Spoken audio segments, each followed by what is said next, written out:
Good evening, everyone. Welcome to the Holder Initiative's first ever virtual Fireside Chat. Thank you so much for joining us on what I hope is a beautiful summer evening, wherever you may find yourselves. We are absolutely thrilled and delighted to welcome Tony Award winning director and luminary Kenny Leon. At the Holder Initiative, we recently, I guess that not that recently, but in January and February, we had the opportunity to see his most recent Broadway production of A Soldier's Play, which our amazing and talented artist in residence, Chris Wolfe, was the military consultant for. So we're just thrilled to be able to chat with him this evening about this play that I think is vitally important to the conversation happening today still, though it takes place during World War II. So with that, I'll just read Kenny and Chris's bios, and then I will hand it off to them. So Kenny Leon, as I noted, is a Tony Award-winning Broadway and television director. Most recently, he directed the Broadway premiere of Charles Fuller's Pulitzer Prize-winning masterpiece, A Soldier's Play. He also directed the Underlining Chris, a second stage theater company, and this past summer's acclaimed production of Much Ado About Nothing at the Delacorte Shakespeare in the Park. On Broadway, he has directed A Soldier's Play, American Son, Children of a Lesser God, Holler If You Hear Me, A Raisin in the Sun, which won a Tony Award in 2014, The Mountaintop, Stick Fly, August Wilson's Fences, Gem of the Ocean, and Radio Golf.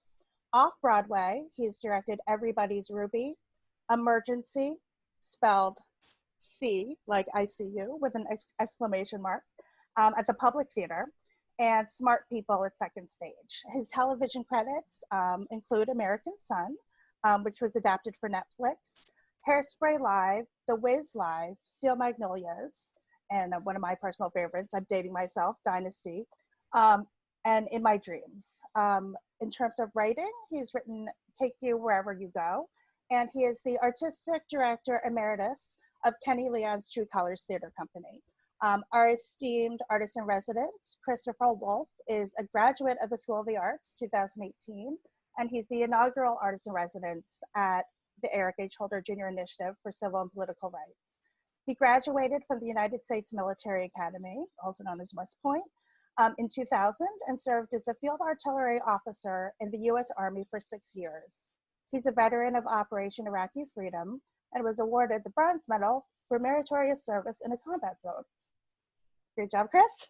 After completing military service, Chris earned his MBA with a concentration in investment finance from Duke's University Fuqua School of Business and worked on Wall Street as an investment banker during the height of the financial crisis. After 5 years on Wall Street, Chris earned his MFA from Columbia University in creative writing as a fiction concentrator.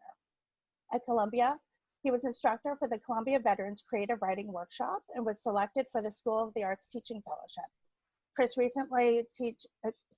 currently teaches creative writing at Rikers Island to incarcerated students as part of Columbia University's Justice and Education Initiative. His writing has been featured in Bomb Magazine, Guernica, the New York Times Magazine, and 2 anthologies, including The Road Ahead, Fiction from the Forever War, and The Kiss, Intimacies from Writers. In addition to serving as our artist in residence, he's also appointed as an adjunct assistant professor at Columbia University School of the Arts Writing Program, and he works very closely with our undergraduates on various arts and justice initiatives. So with that, welcome, gentlemen. I will let you say more about yourselves than I just did, as you'll do a much better job. And I look forward to reconvening with you after the talk. Just a quick housekeeping note. Some of you, thank you, already sent in some questions for Q&A, but please do feel free to hit the Q&A button to put your questions in line for after the talk.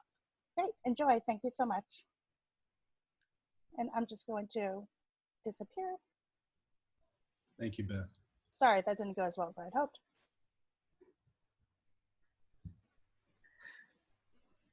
Kenny, how you doing? I am doing good, my brother. It's good to see you. I'm so sorry we weren't able to do this in person. You know, I had looked forward to meeting the students and being there at Columbia and to touch flesh on flesh, Yeah, but we're living the life we're living. absolutely, absolutely. I was just thinking today that it was on a Thursday as well, scheduled for 6 o'clock, that our original Fireside Chat was supposed to take place in, as you mentioned, the city of New York and our country in general just entered a very difficult period, one that we're still continuing to fight through today. And I think for me personally, I just feel very fortunate that you've just made the time. You showed up, so thank you. Absolutely. So I guess I'll start here, just saying that so much has happened in our communities, in our country, in the world in general, as a result of COVID-19.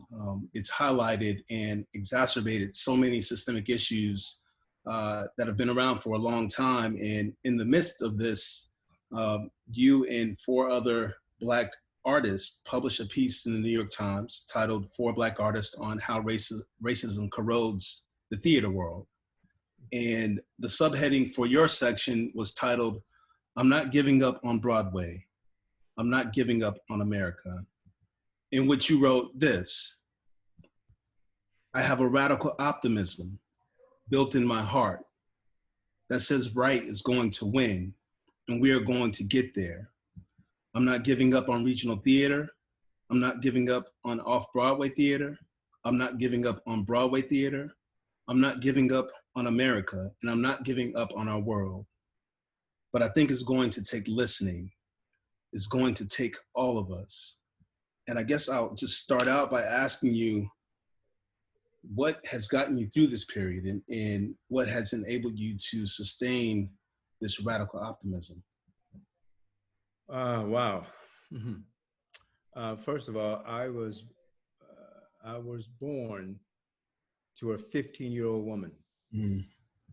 and she was pregnant with my brother, and my sister was 2 years old. And my mother struck out on her own from Tallahassee, Florida, to move down to St. Petersburg, Florida, to make a better life for us. And she left me with my grandmother. My grandmother had 13 children. She was a sharecropper most of her life. And I was the 14th. Mm-hmm. But it was a joy to be left with my grandmother, because my early formative years were guided by her. She taught me how to respect all people. We went to church every fourth Sunday because we lived in the country. So the preacher would come by and pick us up every fourth Sunday. He had to go to the other counties those other Sundays. So I went to church. I have a foundation in, I guess you could say I have a biblical worldview. Right. And that just means that I've always been taught and believed that it should be one justice system. That if we would just practice that, if we would just treat our transgender brothers and sisters right, and treat our gay community right, and treat various racial groups all the same, if the police would look at everybody the same. Mm-hmm. It's like today I watched a service of my good friend and Congressman John Lewis. Mm-hmm. And I listened to Barack Obama talk about him. I listened to Speaker of the House talk about him. I even switched over to Fox News, and listened to some lifelong politician talk about him. And they all said the same thing. Like, they could not deny the life that he lived. They could not deny that he lived a life of service. And Yes. that he indeed had a biblical life, a biblical worldview. And I think we're only going to be on the planet for 80, 90, 100 years if we're lucky. And it's how we serve each other, how we treat each other, and how we make the world better for the next generation. We are a product of all the work that John Lewis and Joseph Lowery and Dr. King and Fannie Lou Hamer and all those people that fought against injustice. And so we have to work really hard to make the next generation a much more beautiful world. So for me, I'm a storyteller. That's what I do. And I think if everyone just stays in their lane and contribute what they can to the world, then that's the best we can do. And I think that's pretty good. So I get my source of inspiration, not only from my grandmother and the strength from my mother, but also people like Dr. King, or the people who lived in the previous generation, people who never saw the front of their houses in the daytime because they had to go to work when it was dark and they came home when it was dark. And so I respect the past, and that's why I always encourage young people to we have to know our history. We have to read our history in order to prove on the life we're living now, and not to duplicate some of the things that have already been done for us. And that's a lot of that is what we're going through now with the whole racial conversation in our country now. And if we were to study history, we all would have to admit that our country stands on the foundation of white supremacy. It's like, that's not judging. That's the truth. Our country did away with Native Americans. We took that land. We enslaved Africans.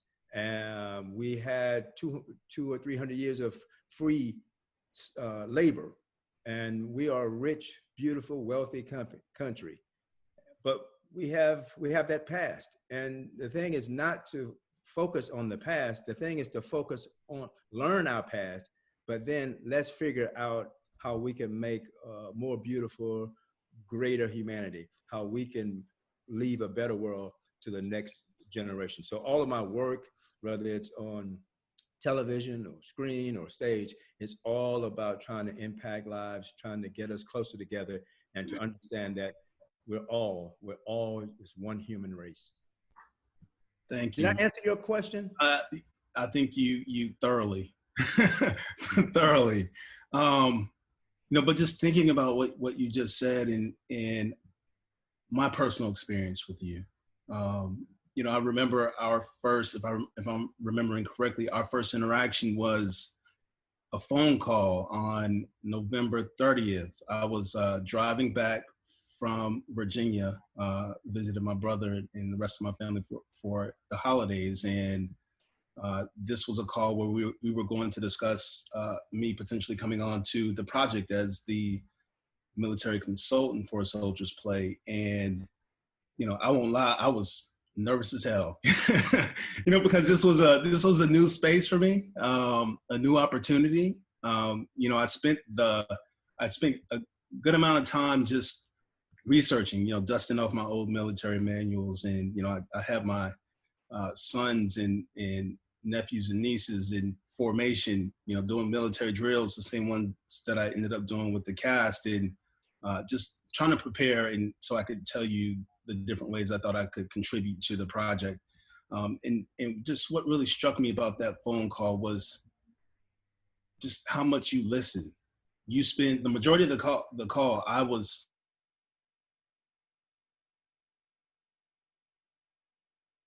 what I was saying, and it just really stayed with me. And when I had a chance to read your book, take you wherever you go, I got to a passage in there that really resonated with me and revealed a lot, and I just want to share it with you and discuss it a little bit. You write,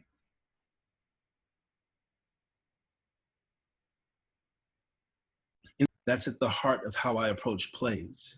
It's great to know what you know. We must all use our strengths, but I'm more interested in what I don't know.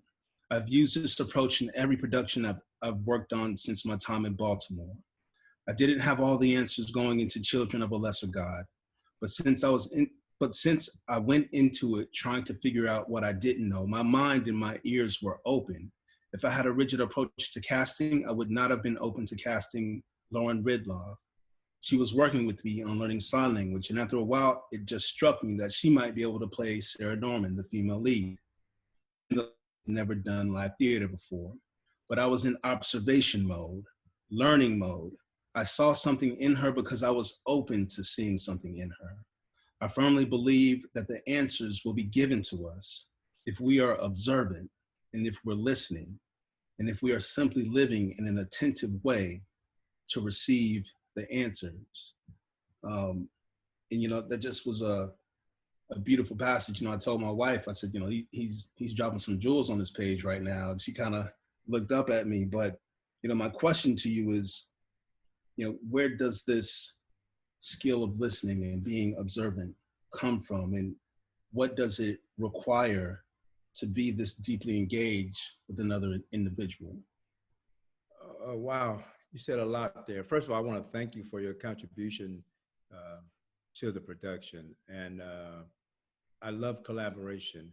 And I love the fact that many times you don't know what the solution is. Yeah. Sometimes it may be something that comes from the costume designer. Sometimes it may be the lights. Sometimes it may be a rewrite. Sometimes it may be the military position, so I love collaboration. When I worked on Hairspray Live for television, of course, people remember we had Ariana Grande and Jennifer Hudson and Harvey Firestein. But more than that, we had 800 people on the crew. 800 people worked all of them before we went on the air. Yeah. And I emphasized that if one person is not focused, then we're lesser. Yeah. And we need everybody. We need the wig maker. We need the person that put the earpiece in the ear. We need the makeup artist. We need the actor, the actor's coach. We need the cameraman. And so I've always thought like that. And then as a metaphor, well, the great actors I've worked with, and I've been blessed to have worked with a lot of wonderful actors, including Denzel Washington and Felicia Rashad, Jennifer. But what they all have in common, number one, you'll never outwork them. Because you got to understand that there will always be more talented people than you. Right. And less talented people than you. But it's the person who works to get the most out of themselves.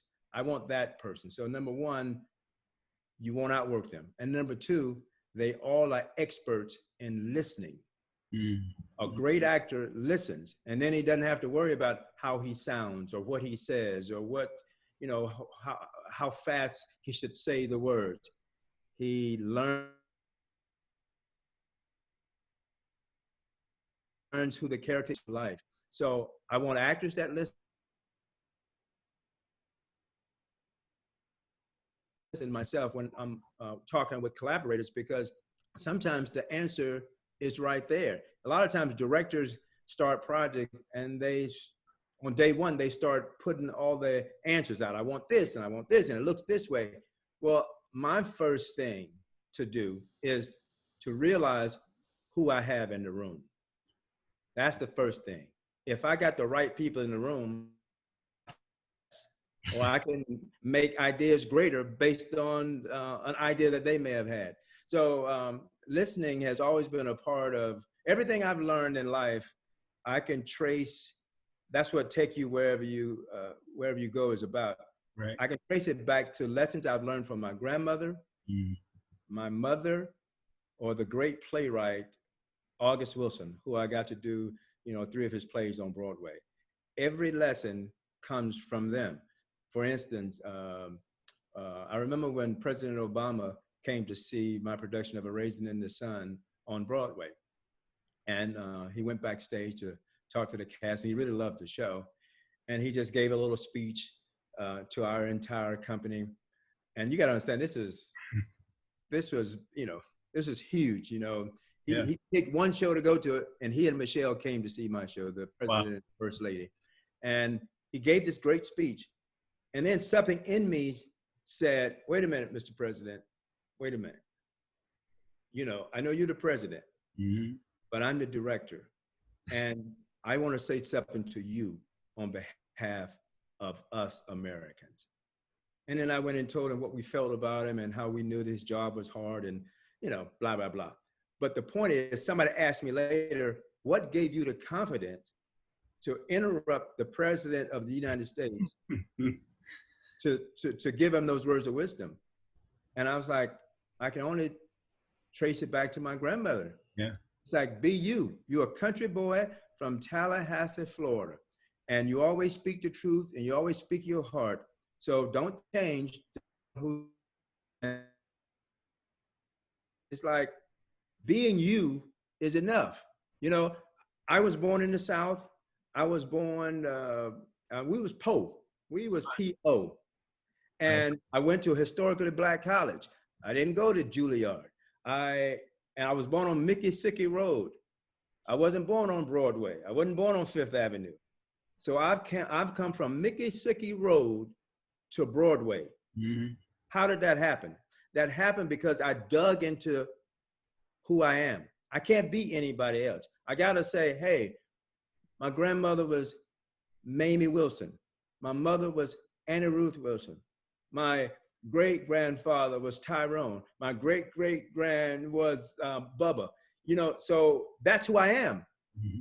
You know, my people were slaves for 2.5 generations. Then we were sharecroppers. Then we were poor farmers. Then we were, you know, and I'm the first person to do what I do. But my life is no better than those who've come before me. I am the product of generational prayers.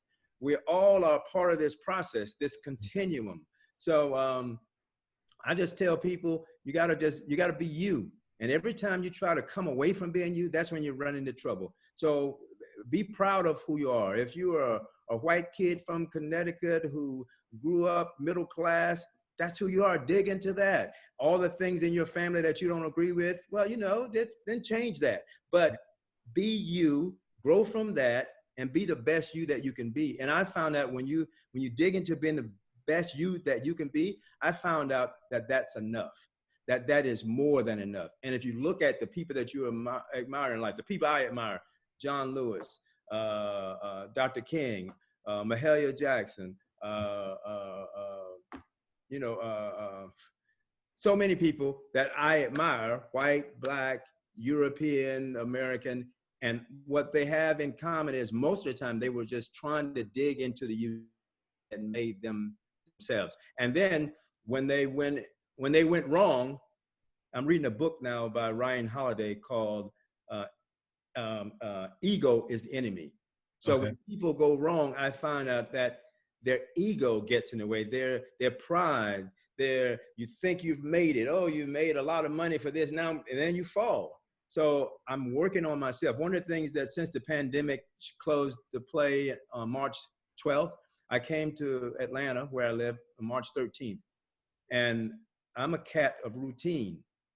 So I come back to Atlanta and every morning I listen to the music of the great Mahalia Jackson, who's the greatest gospel singer to ever live. And so I listen to that for 2 hours, then I meditate, then I pray, then I ride the Peloton bike for like an hour, and then I do 6 hours of Zoom classes or interviews or whatever work I have to do. You know, so I have a schedule to that day, but I remember 7 weeks in, but let me back up. I say that to say that during this time of stillness, mm-hmm. except for the fact that my mother, well, we lost 2 aunts and an uncle to COVID-19. I'm sorry to hear. Yeah, so we had, I'm sorry for the country, but we had 3 virtual funerals, like in 2-week span. That's horrible, and that was hard. And then I miss being in the room with collaborators like you. I miss that. But if I put those 2 things on the side, everything else about this pandemic and this discussion of race in America, mm-hmm. all those, it's really been a good time. It's been a great time to be still, to reflect. And what I've been doing is working on my spirit, my mind, and my body. At over 60 years old, I'm probably in the best physical shape that I've been in. Yeah. And I'm reading things that would expand my mind. I'm reading plays I always wanted to do, but never got a chance to. So my thing is, when this pandemic is over, I think artists are going to be so so crazy good and tell deeper stories, and people are going to want to come and gather and hear great stories because we've been disconnected from each other, so we understand the value more so of storytelling. So it's been an interesting time, and what I want to say about after in week 7, I got a call from one of the studios to say, we want to hire you to direct the life and music of Mahalia Jackson. Wow. They had no idea to know that for every day for 7 weeks, I was listening to her music and getting entrenched in how she was a moral center for the country, which I feel we're missing a lot of that now. So it's like, wow, that was divine inspiration. So that's actually going to be my next project. So I end up probably start shooting in October on that, and to deliver that on Easter Sunday of next year for Lifetime. Yeah. That's great. Thanks. Yeah, just hearing you say that and describe how you think about listening, and taking that back to your answer for the first question in regards to the state that we're in with the country in terms of race relations and dealing with systemic racism, and it just makes me think that listening and truly trying to see and embrace each other is such an important aspect of this. And you mentioned ego, and I've been reading a little bit. I'm actually reading Power of Now right now. I love that book. Yeah, it's a beautiful book, and I've spent a lot of my wife has got me meditating over here as well. And you have to read Stillness is the Key. Stillness is the Key. So it's a sister book to The Power Is Now, I think. I'm writing that down.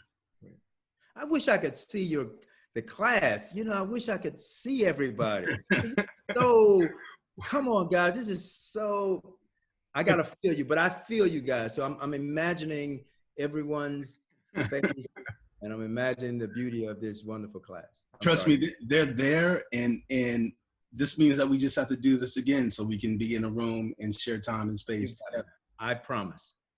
Yeah. So yeah, all of what you just said really resonates with me, and when I speak with students and when I go out and work with incarcerated students at Rikers Island, that work is just so important to me, because we're in a room where some of society says we shouldn't even be together, but we're in that room for 2-3 hours just listening to each other and seeing each other, despite all the barriers that are put in place for us not to be together. So just again, what you just said is it really resonates with me, and I'm sure it does with the rest of the audience as well.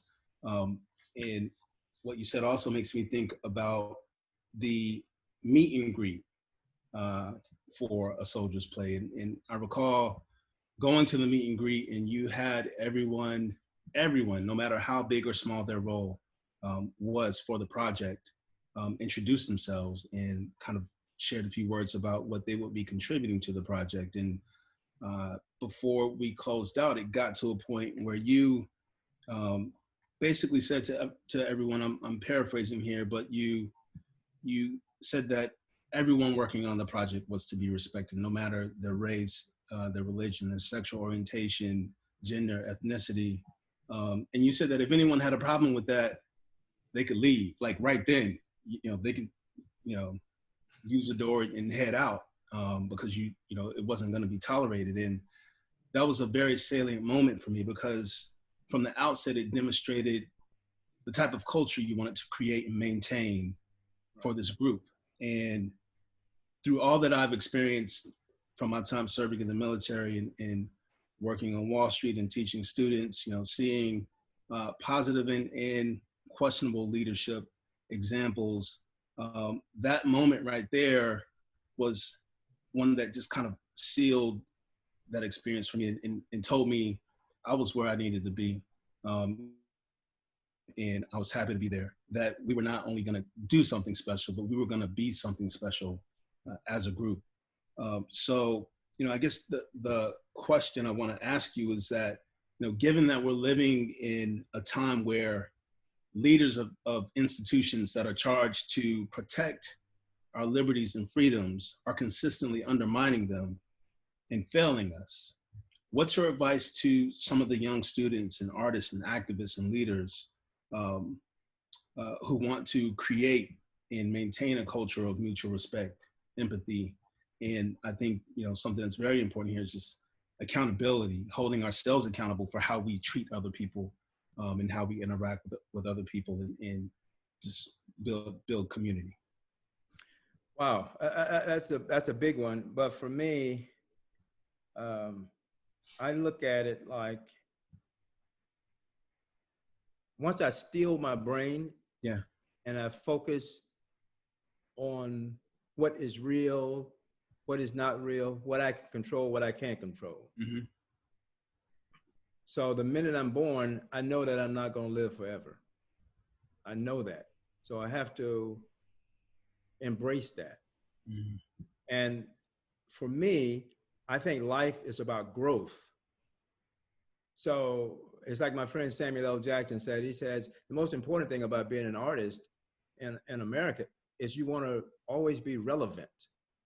So if I'm going to be relevant as a director and a storyteller, I have to listen to what young people are saying. I have to listen to what white folks are saying. I have to listen to what black folks are saying. I have to listen to what women are saying. I have to, so I want the studios to call me, hey, I got a job for you. I don't want them to say, oh, that cat's old.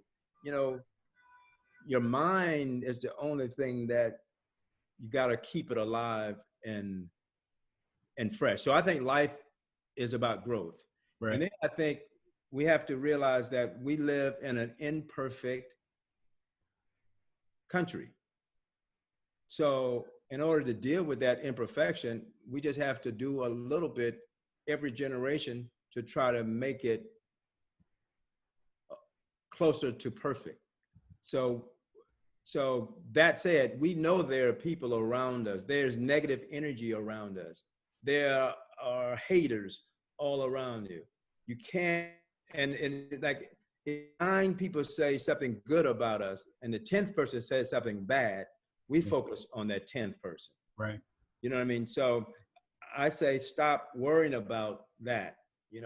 Let's worry about your heart and what's good and what's right, and surround yourself with that energy. Yesterday I was, not to pat myself on the back, but I was nominated for an Emmy Award for producing and directing American Son for Netflix. And if you haven't seen that, you should really look at American Son. But when I was working on that as a play first, I had the opportunity of working with Kerry Washington. And that was our second time working together. And I love her. But she has taught me so much about the female's voice, the female's presence in the room. Mm-hmm. So I'm still learning. And so when I direct, I'm like, okay, let me shut up right now because I'm not a woman. So Kerry, tell me what it feels like. You're playing this character, this woman, 4 a.m. in the morning in a police station. You never planned to be in this police station. Your son is missing. And then Kerry said to me, well, Kenny, you have to understand, it's a woman in a room with 3 men with guns. Mm.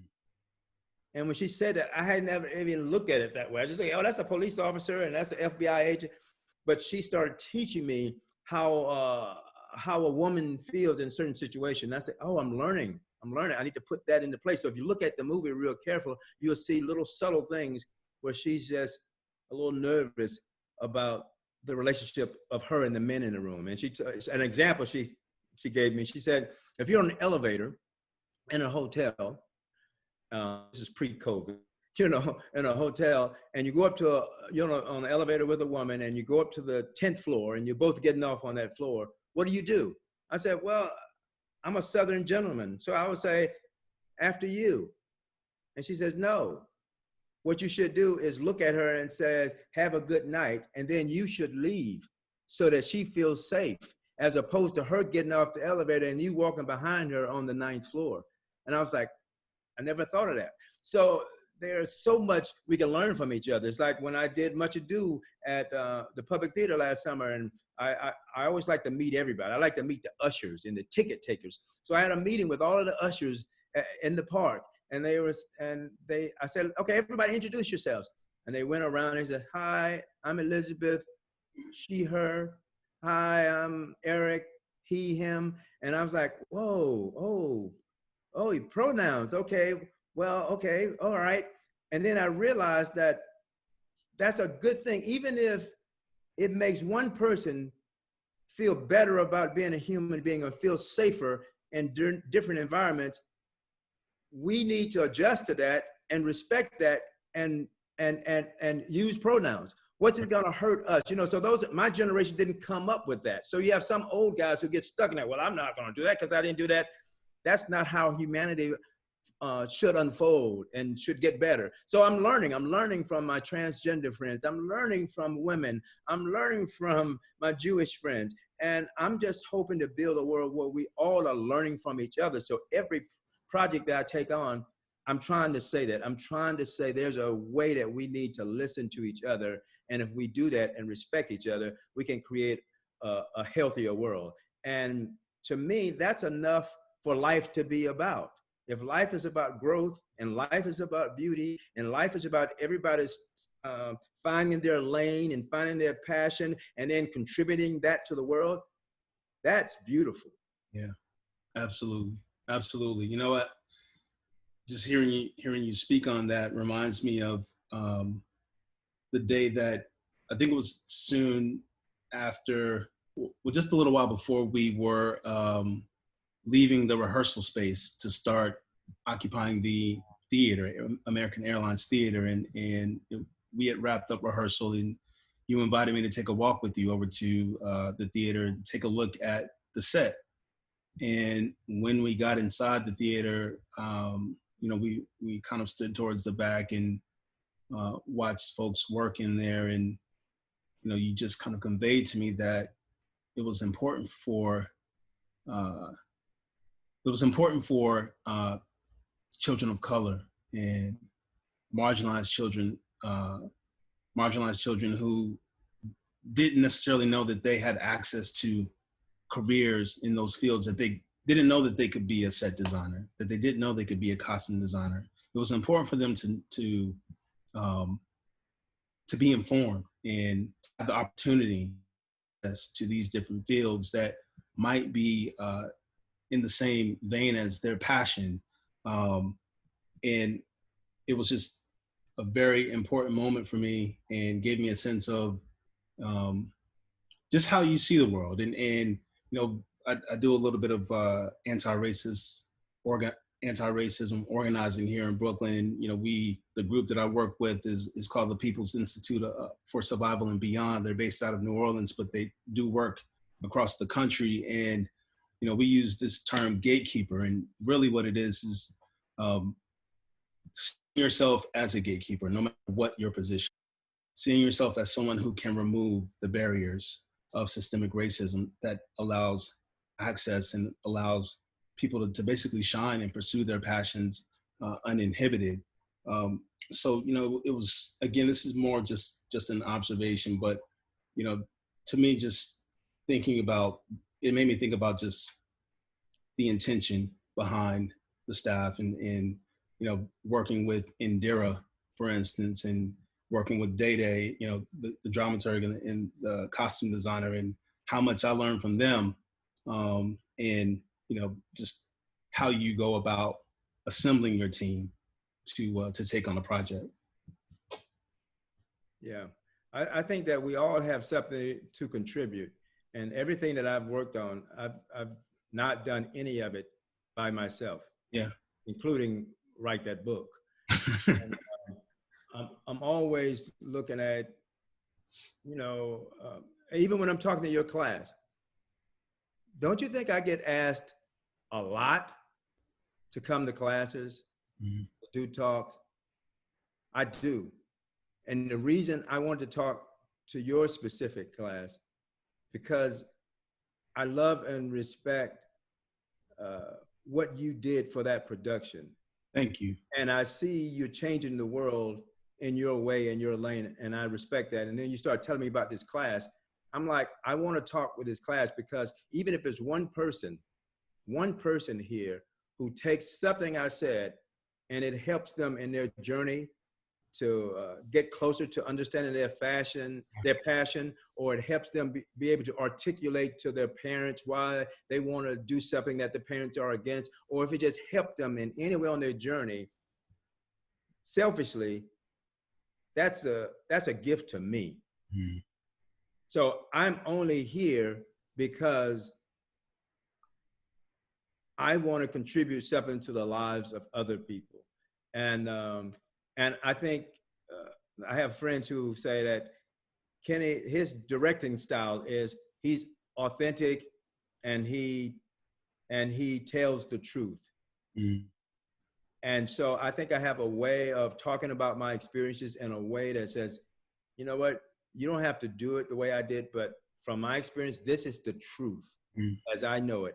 And I'm hoping that my truth, you can take my truth and mix it in with whatever you're thinking, and it helps you and your truth go to somewhere way beyond what I ever could do. Thank you. You know, so I just want to grab a few words that I've heard a few times throughout our conversation. Well, actually, just a couple. Just listening, observant, attentive, and I want to add to that transitions. And you know, to prepare for our conversation tonight, I was just taking a look at a few of your old interviews, and there was one that you gave in 2010, and you mentioned that something to the effect that transitions are something that you pay attention to in a play, that you want to live in a play. And it made me think about how much work you put into transitions in a soldier's play. So, you know, for instance, the end of Act One, where Blair and Jerry had this very tense moment, and the guys enter, the guys playing the junior enlisted soldiers enter from stage left, and you know, the lighting is set in such a way that you know, you see their silhouette, and they begin to harmonize in a cappella, and you know, it just brought that moment that Jerry and Blair had to, you know, the intensity of that moment. It brought it to another level, and it was because of, you know, paying attention to those transitions. So, you know, my question is what draws you to those moments of transition, those moments of change, and gives you a sense that there's more I can do here? Well, you know, when I work on a play, specifically a play, there are a lot of directors and designers who are trying to annoy the audience, or they're trying to, I'm going to show the audience this, and I'm going to create this sound design that they're going to look at me. Mm-hmm. My greatest fear is that half the audience will leave before the show is over.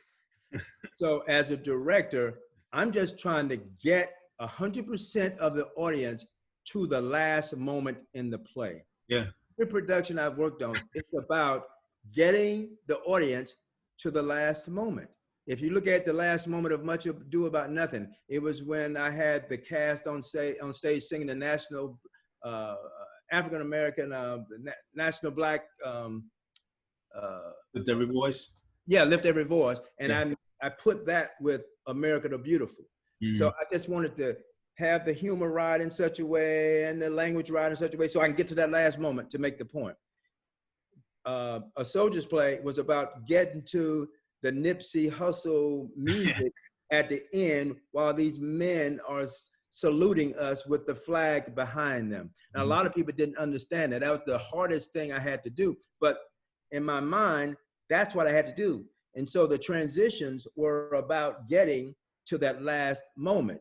When I first get a script and I read it 5 times without making judgment about what it's going to look like. And even if it's an old play, I treat all old plays like they're new plays. So I'm saying, how does this affect us now in the year that we're living now? What does this mean to us now? And so I'm listening to the rhythm of the piece. So if I read the piece and the tempo is, then that's the way the whole piece has to be, or it's like that. So I'm concentrating on how it feels, how it moves. So when I got to the transitions on a Soldier's Play, I felt like those prison work songs, they had to be a little rough, and they had to be the glue that put the scenes together, because the writer did not write those musical transitions. He just said, this scene happens next. I knew if I wanted to get the audience to be there in that last moment, the Nipsey Hussle moment, I had to put movement and music there that was rooted in the story that led them to the end. The great August Wilson said to me, I write with the idea that something is going to happen, even if nothing happens. So I want the audience to lean forward, like, okay, what's going to happen next? What's going to happen next? What's going to happen next? Oh, the play is over. Oh, it's over. It was so short. So you have to build, you have to keep the actors engaged in a way, and you have to get all of the actors in the same story, the same tone. If you have one of those 12 actors who's trying to play a comedy and we're in a drama, then we won't ever get to that last moment when the audience is there and receive that gift at the end.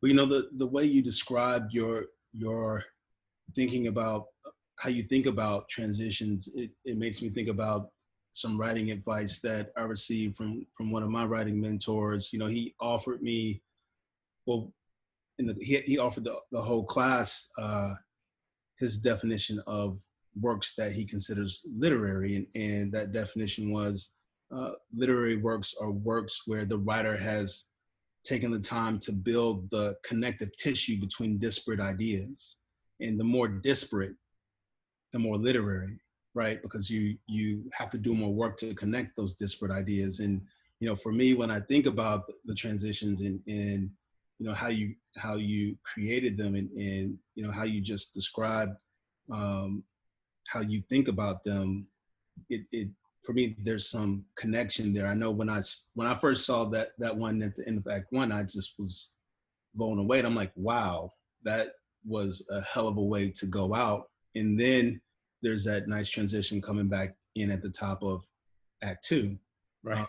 And you know, for me, it what it did was build and strengthen the bond in a sense of camaraderie between these soldiers together that have spent time. You know, to me, there had to be a compelling representation of soldiers who have just been, you know, through training together, who've been through the thick of it together, and who have been experiencing different forms of racism, systemic racism within a military context. So, you know, I thought that it did that extremely well. And again, just it made me kind of think about the two different mediums between what I saw visually and just, you know, the writing as well. So I just wanted to kind of pick your brain on that a little bit. Yeah, I mean, it's all still tied to the same thing: engaging, leading the audience so that they're leaning forward always. If they lean back, you've lost them. You know, then they're looking at the material. Then they're looking at Blair Underwood's chest. They're not like engaged in the story. Right. And the fact that I was so proud of the team. We won the Drama League Award. Yeah. We won the Drama Desk Award. Yeah. And I think that's because it was great storytelling. And great storytelling has a beginning, a middle, and an end. Right. And our beginning was very clear, you know, starting at subtle light and have the audience leaning forward, what's going on? And then these men start singing this song, and then the lights build and build. And then, like you said, at the end of Act 1, you have these guys confront a black guy and a white soldier confront each other with the singing in the foreground. And then at the top of Act 2, you have Blair Underwood come out with no shirt on. So that gets the humor in them. That makes people think, oh, it's not so serious, you know, so they're engaged. Right. And it does what live theater does. It gives people things that they can't get anywhere else. So where else are you going to be in the same room with a person you consider a sex symbol, and he's going to take off his shirt? And so it's like, give them that. And it doesn't stray from the story, the truth of the story that we're telling. Right. It was great. One second. So what we're doing is we're also accumulating questions from the audience. So at some point here, I'm going to start passing you some of those so that we can hear their voice as well. But before we do that, I just wanted to share just a short montage of A Soldier's Play with the audience, in case there were some folks who were not able to see it, but they can still kind of get a sense of the performance. Give me 1 second here.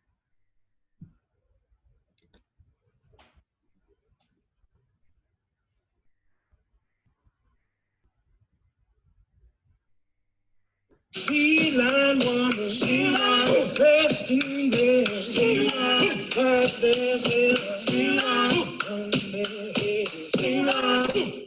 One morning, during mid-April 1944, a colored tech sergeant, Vernon C. Waters, assigned to the 221st Chemical Smoke Generating Company, stationed here before transfer to Europe, was brutally shot to death by a person or persons unknown.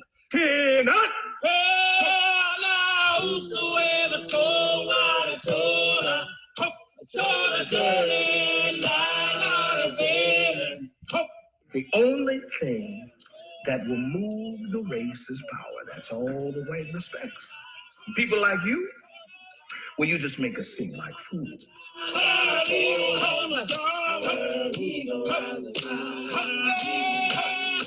These whites, they're here, they won't see their duty or justice, they'll just see you. And once they do, law, due process, it all goes, what is the point of continuing an investigation that can't possibly get at the truth? Unless you want charges brought against you for interfering in a criminal investigation, stay the hell out of my way.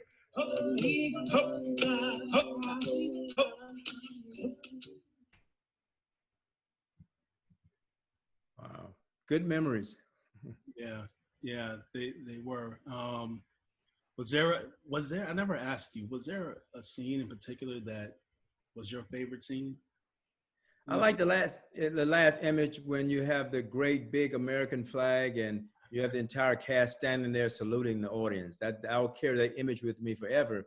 And I remember when we were designing that, I just told the set designer, Derek McLean, hey, I just know that there's a big American flag that has to be visible at some point during the play. And we did not know where it would be. Mm-hmm. And we were playing around with the model, a little miniature version of the set in his office. And we dropped accidentally a piece of cloth on one of the beds, one of the bunks. And I was like, wait a minute, leave that on the bunk. I said, if you put an American flag on a bunk, bed bunk, it looks like a casket. Yeah. I said, that's it. I'll turn these beds into a casket at the end. And then that's when the big American flag will come after we've buried these bodies. So it's just, you know, a lot of greatness is accidental. You got to be listening for great moments. Yeah, and just kind of building off of that, I recall, I think it was one of the days in the rehearsal space, I had the guys in formation, you know, doing drill and ceremony with them, and you said that's it right there. You know, having the guys come out in formation in front of the American flag and next to the bunks, and you know they went through the whole salute and going to parade rest, and you know again just you know these words of just the idea of being you know attentive and listening, observing, and what that can do for you. Only when you're engaged in an artistic project. I think it's the same when we're just moving through life. You know, you keep talking about, you know, the stillness and taking time to, I know for me, you know, again, just going back to this idea of, you know, not even idea, but practice of meditating, you know, just not necessarily shutting down the mind chatter, but being aware of it and kind of figuring out a way to just be more fully present Yeah. in the moment. So thank you. So we have a few questions here Great. that I'm going to move to.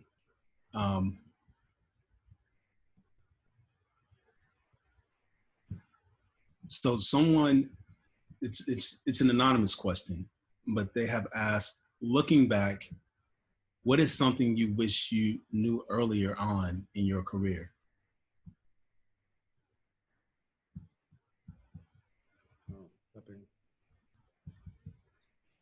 something that I wanted to know. Something that you wish that you knew earlier on in your career. You know, like if I'm my 60-year-old self talking to my 30-year-old self, I'm able to say everything's gonna be all right. Yeah. But when you're 30, you don't know that. So and what I would say is like we become prisoners of we become prisoners of our own success. Mm. And I would say, don't do that, because it's like if you get a job working at McDonald's and that money from McDonald's is paying all of your bills, paying for childcare, paying all of your bills. And if you were born to be a writer, you will never leave McDonald's to pursue writing because you're a prisoner of the money that you're getting from McDonald's. And so what I would say is that follow the passion. It's always going to work out. It's always going to work out. And, you know, I'm not disappointed in anything that I've done in life. Mm-hmm. I think you only regret things that you don't do. So if you try something and it doesn't work, that's great. I think I would only regret things I didn't do. And like a famous baseball player, Yogi Berra, had this saying. He says, if you come to a fork in the road, take it. And I find that so many people come to a fork in the road and they stand at that fork for 3, 4, 5 years. Yeah. So, you know, like actors say, hey, should I go to LA or should I go to New York? And they're standing in this one place, and 3 years later, okay, I guess I'll go. No, go then, because you'll learn stuff in your failure. You'll learn, hey, I was here for a year, didn't get any job, any attention. You know what? This is not the place for me. So I've only wasted 1 year. Now I can go. So you're not wasting time. You're learning. You're learning in your failure. You're learning in your life. Indecision is the worst thing you can do as a person, and it's the worst thing you can do as an actor, and it's the worst thing you can do as a director. Indecision is death. I hope I answered that question.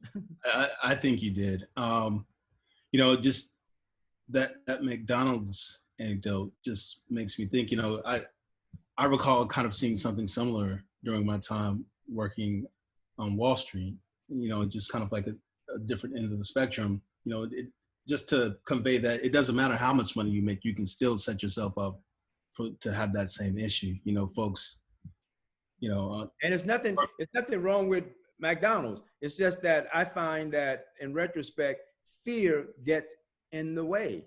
Right. You know, and for me, the other side of fear is faith.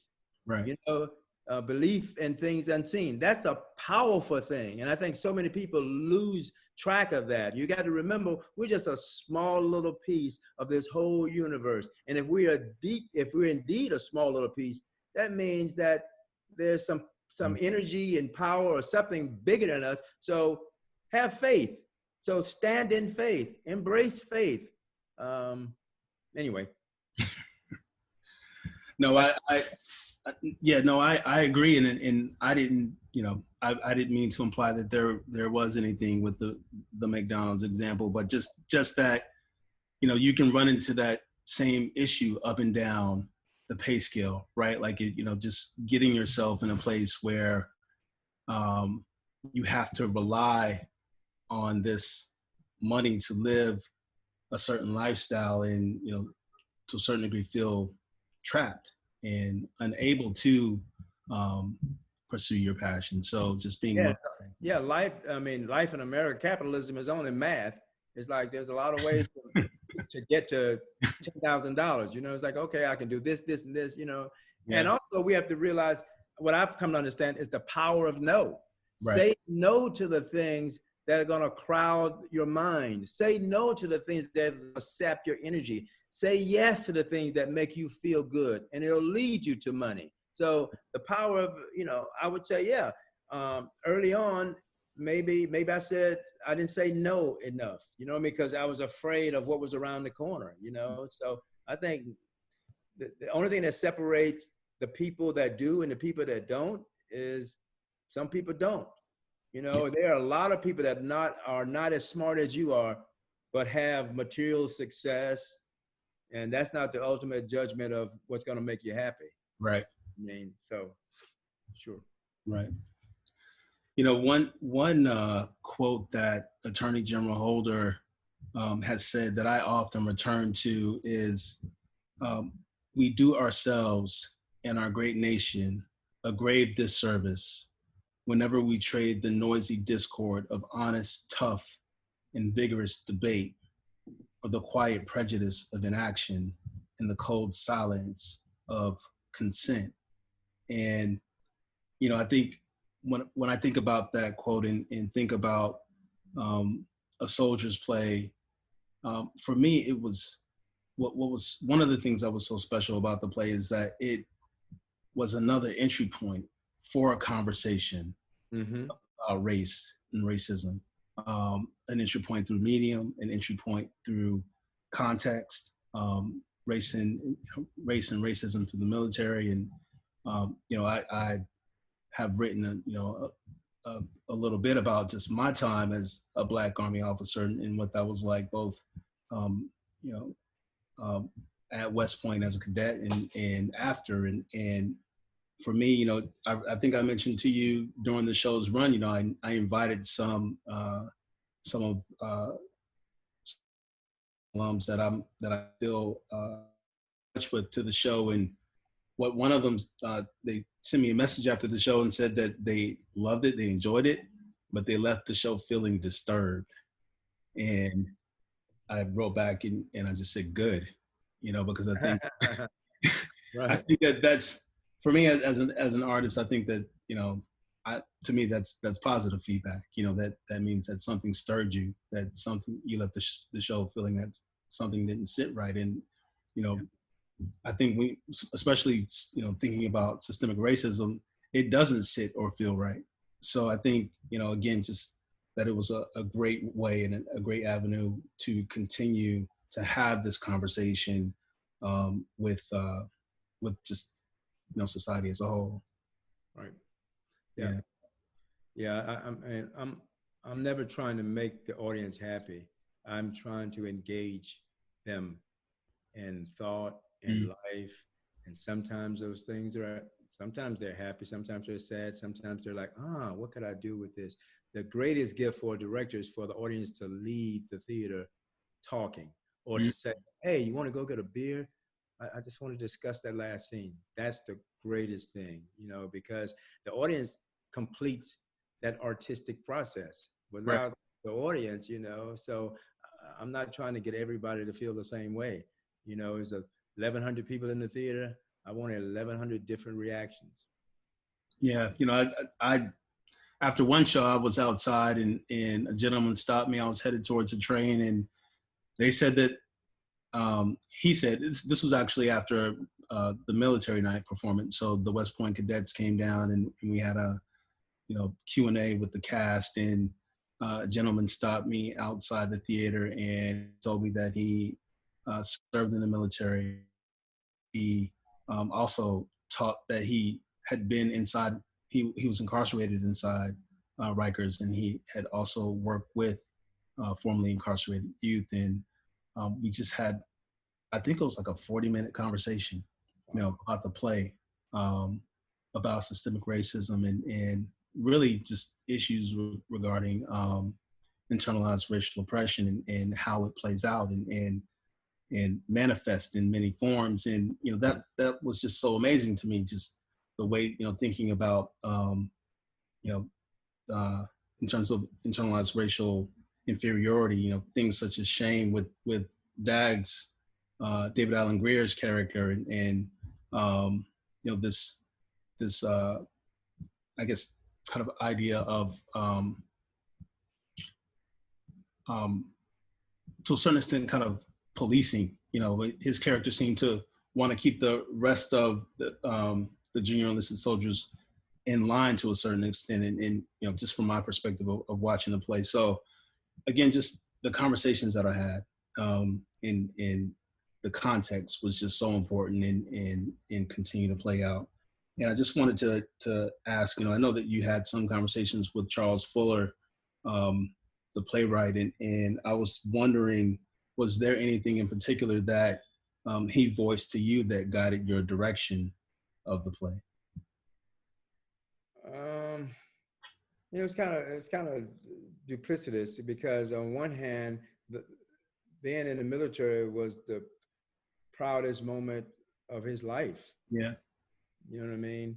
But at the same time, he also was, you know, you had men who were in the military relegated to play sports and to take out garbage and to not be honored in their country in the way they were respected in Europe. You know what I mean? So I think he was torn between all of that. And I remember him saying to me one time, he said, "I'm still angry." And so I wanted to make the production. I wanted to see why he was still angry. So I think that production and that last moment specifically captured why he was angry. So men in their uniform, saluting, standing up, doing the right thing, a beautiful image. And they're almost asking America, like, why? Like, why can't we get along? Why can't we work this out? Why must you push me down to lift you up? Yeah. And, so I wanted people to understand what folks who have fought in the military, and even back, you know, I was reading some stuff on Frederick Douglass, and Frederick Douglass was able to convince Abraham Lincoln to, when people talk about Abraham Lincoln freed the slaves, he at first it was against his will. He was like, I'll just do what's good for the country. Yeah. That means having slaves, okay. If that means not having slaves, and it took Frederick Douglass to say, hey man, you know, we want to be total citizens. In fact, we're willing to fight and die for this country. Wait, you're willing to die? Yeah, that's what a citizen is. Yeah. And I think it changed the way the president at the time started looking at the country and started looking at Black people. And so, you know, we just got to keep listening to each other. And almost every time in history, when something major has happened, it has not been the political person that made the change. It's been a private citizen who got the politician to change his views, whether that was Martin Luther King and JFK or Frederick Douglass and Lincoln. It was, you know, so like John Lewis, you know, says we all Americans, we got to get into good trouble, and all of us can make a difference, whether you're a student or a garbage person, a teacher, you know, we all can make a difference. You know, Rosa Parks, you know, she's, you know, trying to get home. Yeah. So we have other questions, huh? Yeah, we do. So one that we have here is,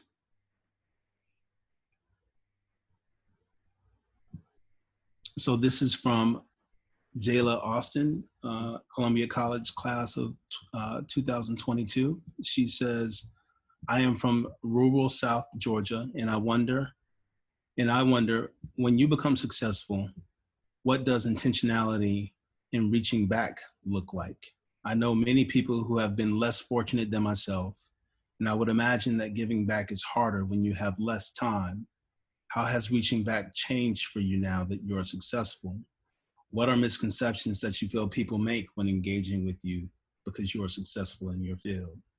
The truth is, I don't have less time. It's like that's still a core value to me. My personal core values is boldness. I want to be bold in life. Boldness, respect. I want to respect everybody that's different. Uh, Laughter. I want to laugh at least once a day, and Mhm. hopefully 10 times a day. And then the last one is abundance. I think there's enough on the planet for everybody, enough water, enough food, enough money.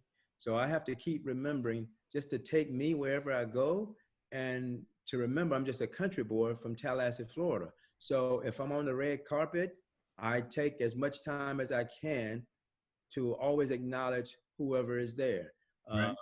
I try to treat people the way I want to be treated. And also I realize that I'm just doing what I love to do. I'm no better. I'm not, it doesn't mean, it just means I'm a storyteller, and I've been given opportunities to tell stories. My job for the rest of my life is to keep telling stories, to keep trying to pull people up through the stories that I tell.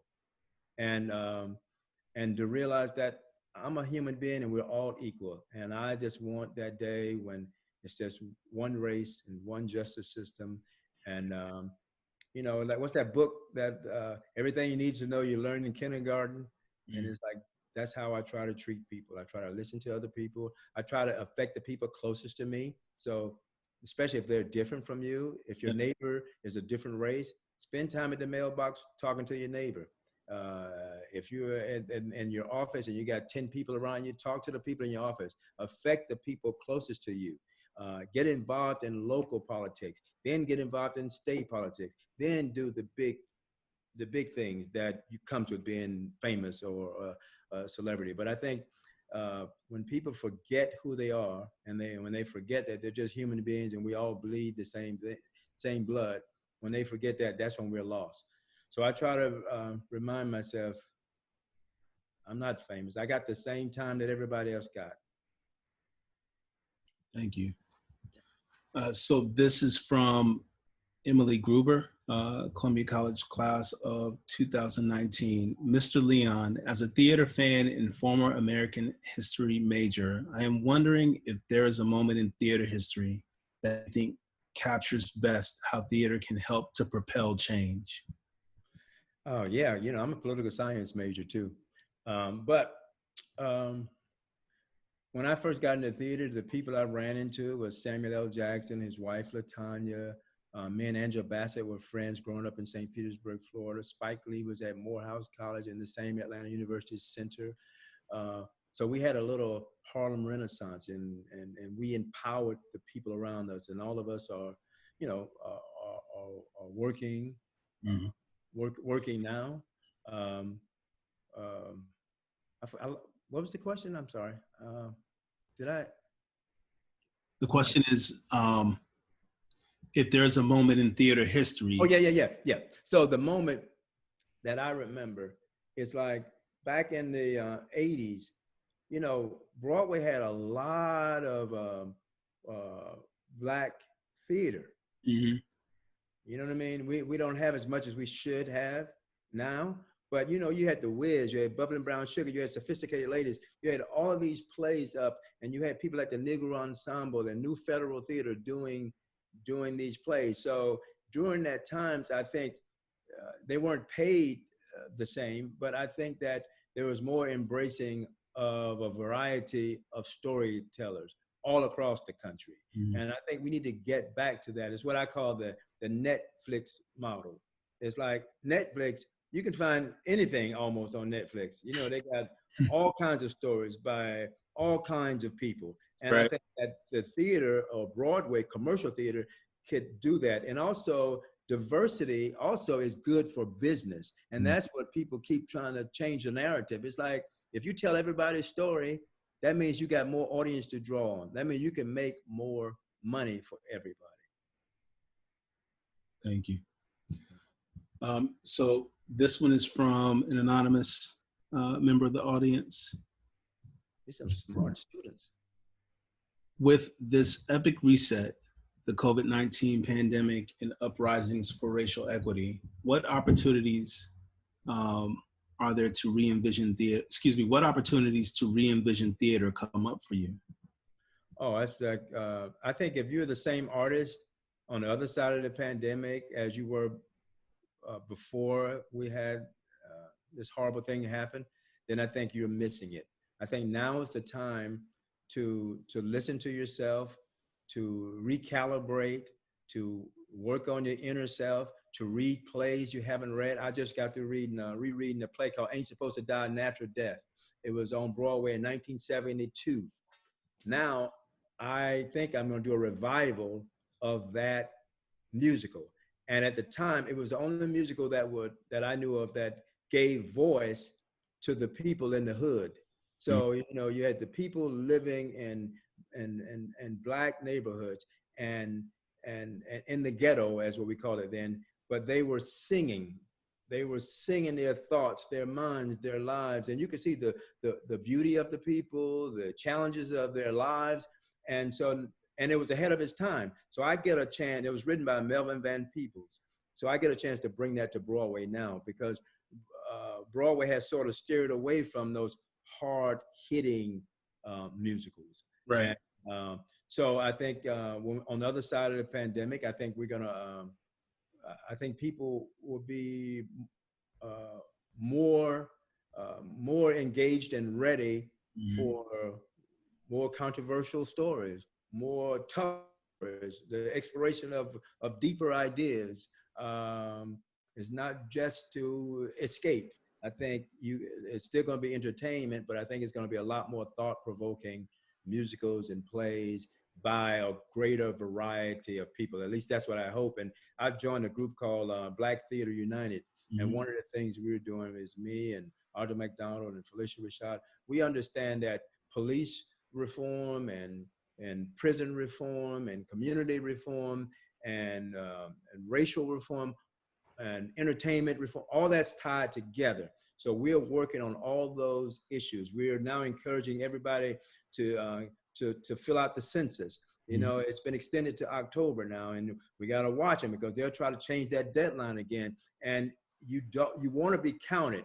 And right now, you know, it's a 40% undercount, you know, and it's like people of color are behind in filling out the census. And these laws, this money, 1.9 trillion a year for the next 10 years, that will determine, you know, what goes to what schools, what communities, what judges, what, you know, what local, anyway, it's everything that if you want to be counted, we have to fill out the census, and it can't be recalibrated for 10 years. Right.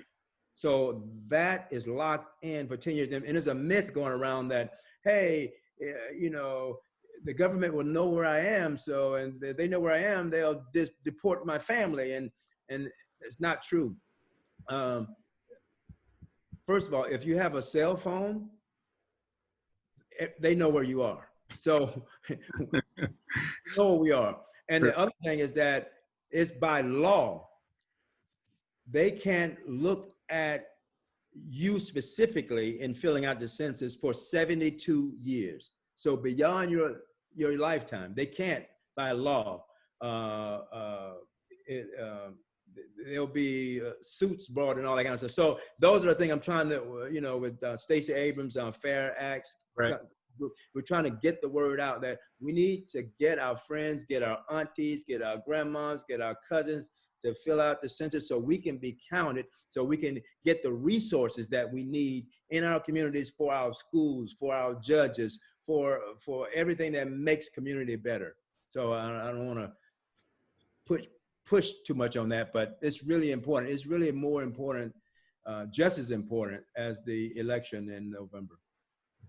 Thank you for speaking on it. So we have one more question, and this is from Jane, and it reads, I appreciate and thoroughly enjoy your work. Having listened to you speak of the importance of learning history, how do you feel about the present destruction of monuments? I think that this country was built on white supremacy. Um, and I don't want us to turn it around where we have, you know, black folks doing to white folks what white folks has done all our lives. So I think that the monuments are, are that's living a lie.